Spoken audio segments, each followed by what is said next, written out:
Olá, meus amigos, minhas amigas, sejam muito bem-vindos ao nosso curso de adoção. Eu sou Safo Bittencourt e o curso inteirinho está à sua disposição no nosso canal, organizado para você curtir, compartilhar, se inscrever no canal. E vamos em frente, que agora nós vamos tratar de um assunto muito importante, que é o Sistema Nacional de Adoção e os cadastros que são criados pelo Estatuto da Criança e do Adolescente. Eles estão previstos lá no artigo 50. Antes disso, é necessário dizer que toda pessoa que quer adotar ela precisa passar por um processo de habilitação. Algumas pessoas podem ter dispensado o processo oficial de habilitação com o procedimento existente no Estatuto da Criança e do Adolescente, porque eventualmente já convivem com a criança, são exceções que nós vamos também examinar. Mas a via normal ao acesso à adoção para os pretendentes é uma proposta de habilitação que ela faz ao poder público, que é mediado pelo Estado juiz. Isso está previsto no artigo 197-A a 197-F do Estatuto da Criança e do Adolescente. Essas normas foram instituídas e incluídas no Estatuto da Criança e do Adolescente pelas leis 12.010 de 2009 e pela Lei 13.509 de 2017. Essas duas leis trouxeram essa novidade, esses artigos para o Estatuto da Criança e do Adolescente, criando o procedimento de habilitação. O procedimento de habilitação, ele juridicamente é muito simples, ele não comporta grandes divergências doutrinárias, jurisprudenciais, porque ele é um procedimento de jurisdição voluntária, fiscalizado e mediado pelo Poder Judiciário, que ao final decide se a pessoa está habilitada ou não, mas onde o protagonismo é da equipe técnica que apoia o Judiciário. E a equipe técnica que apoia o judiciário, ela tem muitas tarefas, mas muitas tarefas, e não raramente ela é muito sobrecarregada. Mas esse procedimento tem um prazo de 120 dias para a sua finalização, o que nem sempre é cumprido, é um prazo impróprio, porque não tem sanção prevista para isso, mas serve de mediação para as medidas correcionais daqueles lugares que atrasam tudo sempre. O fato é que a equipe técnica, ela tem um papel fundamental nesse momento, porque é ela que vai, digamos, criar as condições para análise da capacidade daquelas pessoas serem ou não pais adotivos. E qual o perfil que elas estão pedindo. Não é só o fato de eu poder adotar ou não, mas qual o perfil da criança que cabe, ou do adolescente que cabe na minha família. Isso depende também de muito das minhas condições pessoais. Eu sou analisado nesse processo de habilitação nas minhas condições econômicas, e essa é uma análise muito objetiva a respeito do que eu tenho com patrimônio, do que eu ganho e da capacidade que eu tenho de manter essa criança numa situação razoável. Ninguém é obrigado a ser rico ou de classe média para adotar. Todas as pessoas podem adotar, mas é necessário que elas tenham capacidade, ainda que se sirvam do poder público, de dar uma vida digna, de alimentação, proteção à criança, né? Nas suas despesas básicas. Então, a questão socioeconômica, obviamente, é importante, porque a criança não pode ser inserida num ambiente de total miséria, né? Então, é algo relevante para a adoção saber se essas pessoas têm condições, ainda que humildemente, de garantir o mínimo existencial a essa criança. Isso, obviamente, é um objeto de análise. Mas as condições socioafetivas são até mais importantes. Aquelas que dizem respeito à capacidade dessa pessoa assumir responsabilidades parentais. Muitas vezes a adoção pode ser escolhida por motivos diversos. E a motivação da adoção pode revelar a maturidade ou a imaturidade da pessoa que está buscando esse processo, né? E a adoção também tem que ser, e a habilitação nesse momento, tem que ser informada para esse pretendente à adoção todos os detalhes jurídicos, né? A impossibilidade dele devolver a criança apenas por não ter gostado, por uma coisa sem relevância durante o estágio de convivência, a necessidade de ter com essa criança uma relação que se exerça autoridade parental, construção de vínculos. São tantas as questões importantes que são e podem ser analisadas na habilitação. Então, a habilitação não é uma prova que o cara faz para saber se pode ser pai adotivo. É também um diálogo proposto pelo poder público com essas pessoas para saber para analisar se elas têm essas condições e também para saber qual é o perfil que essa pessoa deseja adotar, perfil de criança que essa pessoa aceita e que se ela tem condição para dar conta desse perfil. Porque não adianta eu falar que eu quero adotar até 5 irmãos conjuntamente, se percebe que eu não tenho as condições socioeconômicas, socioemocionais para lidar com a tarefa de ter 5 filhos de uma hora para outra. E não é fácil sustentar essas crianças, criar condições de relacionamento pessoal com todo esse grupo. Há pessoas que têm essa condição, isso será revelado nessa habilitação, e há pessoas que ainda não têm, que podem até se preparar para terem no futuro, mas se não tem agora, não pode adotar esse grupo agora. E isso é uma tarefa árdua, antipática que o poder público tem, mas a habilitação não é uma burocracia. A habilitação é a garantia que a criança não sofrerá novos danos em função da imaturidade, da incapacidade dessas pessoas que pretendem adotá-la. Então, como o Estado tem responsabilidade de criar uma adoção legal e para sempre, essa adoção precisa ser mediada por um processo de habilitação que avalie as circunstâncias de cada família, de cada pessoa.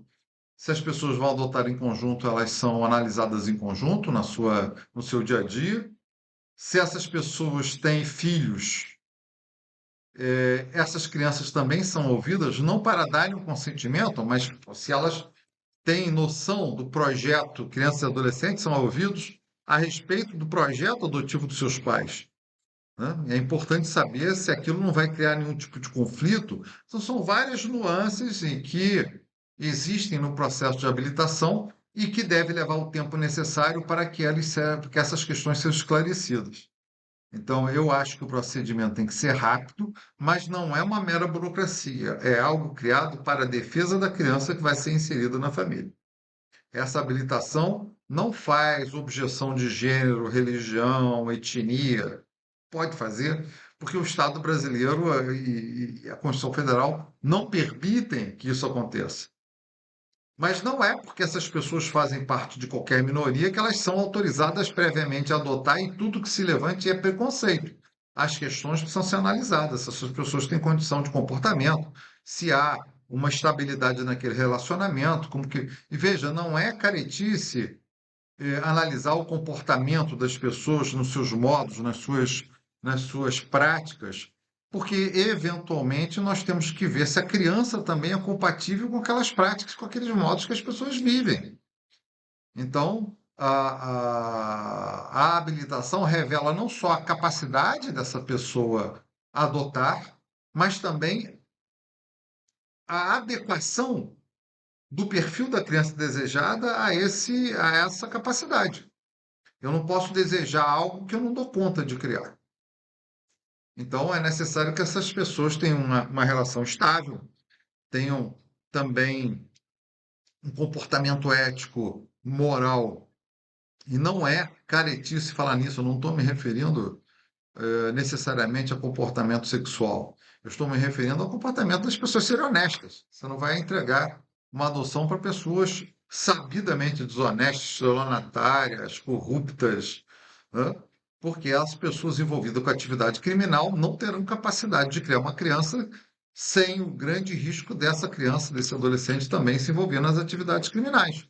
Para dar um exemplo, isso tudo é verificado nesse processo de habilitação, que é extremamente importante.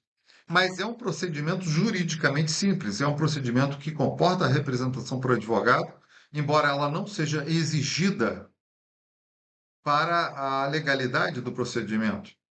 Mas é possível que o advogado funcione, e é interessante que ele funcione pedindo a habilitação dos seus constituintes, na hipótese acompanhando o processo, né, fazendo prova, requerendo. Isso não é proibido. Eu não acho lícito se proibir, embora não seja necessário para a licitude do procedimento. Pois bem, então, a inscrição que se faz nos cadastros local e no cadastro nacional se faz a partir da dicção da lei. A autoridade está no artigo 50. A autoridade judiciária manterá em cada comarca ou foro regional um registro de crianças e adolescentes em condições de serem adotados e outro de pessoas interessadas em adoção. Esse outro de pessoas interessadas em adoção são pessoas que são habilitadas para adoção. Então, havendo esses dois cadastros, o que o Sistema Nacional pretende fazer é o encontro, né, de busca ativa desses dois grupos. Eu tenho pretendentes à adoção, crianças em disponibilidade, e havendo aquela coincidência entre o perfil para o qual essa pessoa foi habilitada e o perfil da criança, que essas pessoas possam se encontrar. Primeiro, isso se faz localmente, ou seja, dentro da própria comarca. Então, dentro da própria comarca, pode haver a colocação da criança naquelas pessoas que já estão lá habilitadas, ou seja, daquelas pessoas que estão habilitadas para adotar e ali se habilitaram, e ali tem crianças disponíveis, e ali adotam, e é interessante que a criança fique na mesma sociedade, no mesmo seio cultural onde ela já convivia. Então é interessante que ela permaneça no seu local, isso não é ruim, a não ser que haja um motivo para o qual ela tenha que se deslocar para outro lugar, se ela corre algum tipo de risco. Enfim, há várias hipóteses em que isso pode acontecer. Mas se não houver localmente o interessado, essa criança em 48 horas precisa ser registrada, precisa ser cadastrada no Sistema Nacional de Adoção e a partir daí ela fica visível para todas as varas de infância e juventude que têm pretendentes para aquele perfil, podendo haver uma adoção para outra comarca ou para outro estado. Quando há habilitação, a pessoa responde se ela aceita adotar crianças de outro estado, porque é importante que se dê essa aceitação para que ela seja incluída e isso esteja claro. Quer dizer, eu aceito ir para outro estado, né? Eu tenho um amigo que viajou para o Ceará para encontrar seu filho, né? Que lá estava disponível para adoção e aqui ela foi chamada pelo Cadastro Nacional e lá adotou, do Rio de Janeiro para o Ceará. Eu falo aqui do Rio de Janeiro, do estado do Rio de Janeiro. Então, nós temos essa possibilidade de encontrar adotantes para o perfil da nossa criança, que não se encontra na nossa comarca, no nosso foro regional, e que pode estar no foro regional do lado. Eu defendo, inclusive, isso é praticado aqui no Rio de Janeiro, que, como o dispositivo fala em não havendo na comarca, os foros regionais se comuniquem entre si para saber se no meu foro, por exemplo, de Madureira, na cidade do Rio de Janeiro, Foro Regional da Infância e Juventude, não há uma criança, um adotante para aquela criança, pode haver em outro bairro, sob a jurisdição de outro, sob a competência de outro foro regional. Então ele pode buscar aquele adotante lá e de lá sair uma adoção. Ele sai de Madureira e vai morar perto, no Botafogo, perto do centro da cidade, mas permanece na mesma comarca que é a comarca do Rio de Janeiro, né? Depois disso, não havendo na comarca, se faz inscrição da criança e começa a busca em outras comarcas. Esse é um papel fundamental do Estado, que está centralizado numa sistemática montada pelo Poder Judiciário, que é o mediador desse encontro. Nós temos criado instrumentos de visibilidade para as crianças, porque esse processo ainda precisa de muita visibilidade. Nós voltamos na aula que vem, ainda falando do Sistema Nacional de Adoção e dos cadastros de adoção, para concluir esse assunto que é importantíssimo, falar um pouco também da busca ativa, que é a forma de buscar pais para as crianças que precisam. Até lá!